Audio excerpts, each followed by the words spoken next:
Hey, what's up? Justin here, and welcome to 65 Drums. Today's video is my review of the Yamaha EAD10 system. Now, this is kind of an interesting product because literally no other company makes something exactly like this. So I can't say go buy this other thing for $250 or go buy this nicer version for $1,000. The EAD10 system is basically a drum miking hybrid system.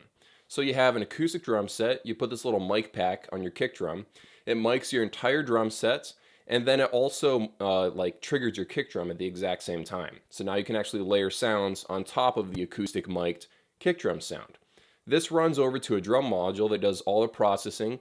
It lets you do a bunch of different effects like phaser, reverb, and compression and all kinds of stuff on that mic'd sound. And then it also lets you plug in extra pads.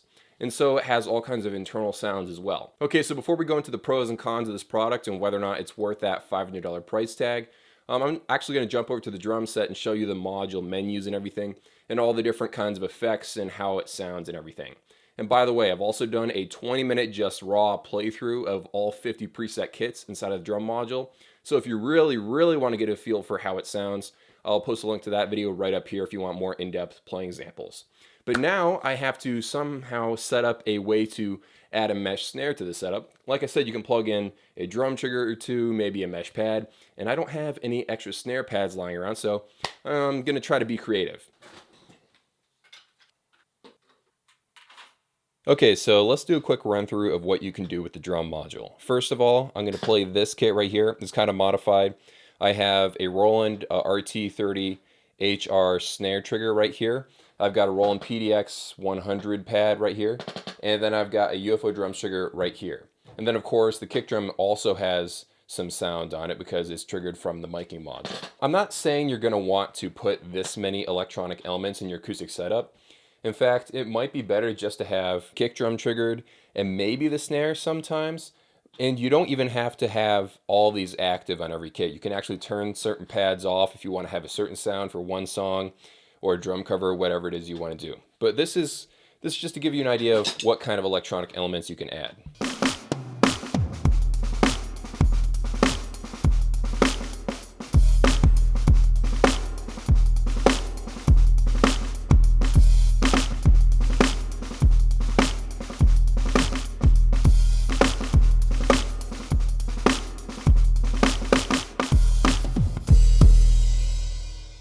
Okay, so that was the kit Lowrider, but it was heavily modified. You can change whatever the heck you want.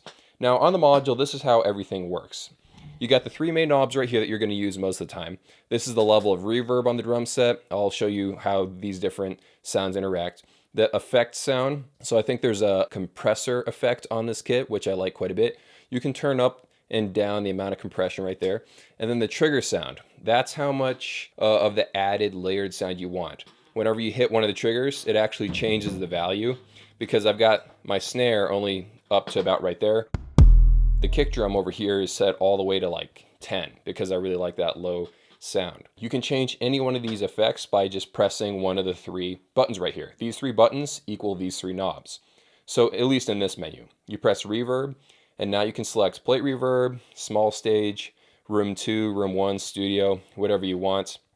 There's actually, I think, yeah, there's 11 different types. And you can bypass it so you can hear what it sounds like with and without having to turn the knob all the way up and all the way down. Press exit. Over here we go to effects, and now we decide what this effect knob does. I can have it go to distortion, wah, flanger, phaser, ring modulator, whatever the heck it is I want to do. You got the master knob. This is your headphone volume knob and the master output volume knob. I think that's one of the only things I don't like about this system.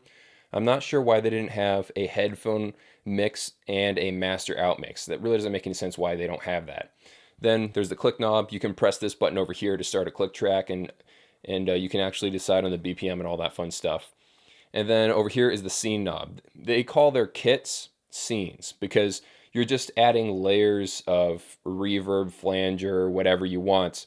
And so it's not really a kit per se, that's why they call it scenes. Now, there's not a lot of extra things in the main menu. If we press the menu button, you can edit the scenes, you can decide what effects and what sounds are in each scene and then save them and then rename them.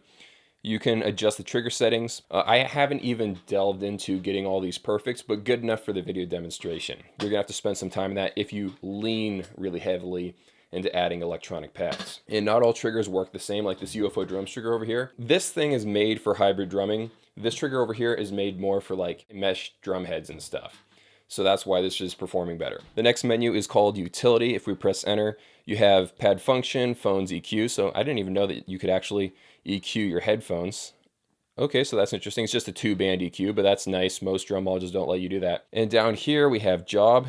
You can import your own wave samples, and this is the menu where you go to mess around with that. Literally the only thing that I wish was different was that I wish there was a separate headphone volume knob. They've got pretty much everything else, you know, the way I want it to be. You've got this extra USB cable, so you can plug this into your iPhone or iPad and use with the app. I'll talk about that later. Kick drum inputs, snare inputs, a couple of extra inputs. I believe you can split these. There's an aux input, which is thankfully 1/8 inch. And then you have master right and left outputs. And then another USB port right here to import your samples, I believe. And this is the foot switch input. Headphone jack is right here on the front.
Okay, so now that you have a general idea of the whole system, you know, the quality of the miking, you know, the different sounds inside of the drum module, and the ability to plug in extra pads, import your own samples, the general flexibility of everything. Now I want to talk about the app. Now usually it's not a very big selling point that a company has an app for their product.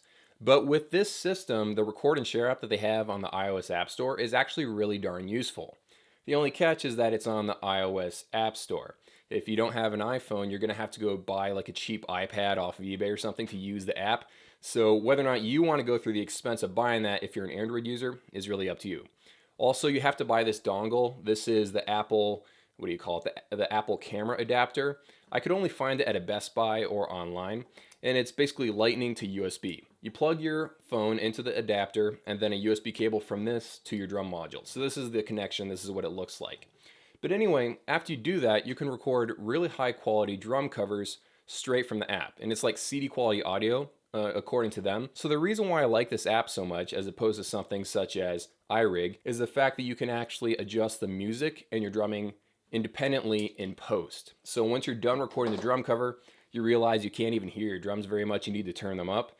With iRig, you'd have to record the song all over again. Even if it was a perfect take, you got to do it again just because the audio levels weren't quite right. With this, you can adjust all that in post. So this app is really cool, and it would be perfect if I could actually export this to my photo library. So you go to this screen right here, and then you press this button right here, and then you save video to your photos, and then it just crashes and I go back to my main screen. This might be fixed in a software patch, but as of right now, the app is actually kind of useless to me. Or maybe it's just me and my particular iPhone. I don't really know. But let's talk about the big picture for a second. Is this whole Yamaha EAD10 system worth the $500? Now, for me personally, I like to compare a product to something very similar in the market, whether or not it's, $100 less or $100 more. Just find something similar and then compare it and say whether or not it's worth buying instead of the Yamaha option. But in this case, Roland doesn't make something like this. Alesis doesn't make something like this. Shure doesn't make something like this. Any of the miking companies. No one really makes a product exactly like this. A hybrid drum module with a drum mic triggering thing. Nothing out there is like this on the market.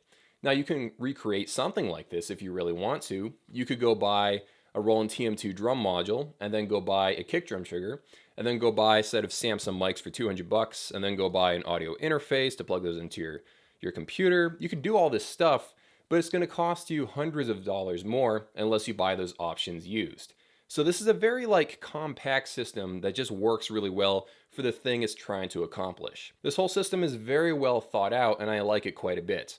If you're new to electronic drums and triggers and stuff, and you start adding all kinds of electronic elements everywhere to your snare and your floor tom and everything, you will have crosstalk and stuff, and you're going to have to dive into the settings and do some adjustments so that when you hit your snare really hard, it doesn't accidentally trigger your kick drum, because that does happen, and you do have to do some stuff to fix that if you're a really hard hitter.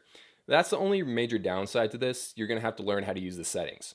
But other than that, it's actually a really good product. And the one thing I want to stress is that this is not supposed to replace a full set of studio mics and an engineer and everything. This is something that you can record really easy drum audio. It sounds pretty darn decent, obviously not as good as a full set of drum mics. Now the really funny thing about making this video was that I turned my electric set back into its acoustic form. When it was electronic with, the drum tech mesh heads, the Roland TD30 and the nice cymbals and everything, it costs thousands and thousands of dollars. Now that it's acoustic, it's an entry-level set with Sabian B8 cymbals, Sonar Force 2001 shells, and Remo, entry-level drum heads. But it was really fun to play and also play with the Yamaha EAD10 system. This offers a lot of the pros of electronic drums to acoustic drummers. So I really do like the product quite a bit. I'm not sure if I'll ever buy this. I actually have to ship this unit back to Yamaha. It's just a review unit, but I do like it quite a bit. If you own this or if you've played it, let me know what you guys think of it down in the comments below. Really interested to read your little mini reviews. Have an amazing day. Thank you guys so much for watching, and especially thanks to the people on Patreon who help make these videos possible. You guys are the real MVPs. See you in a few.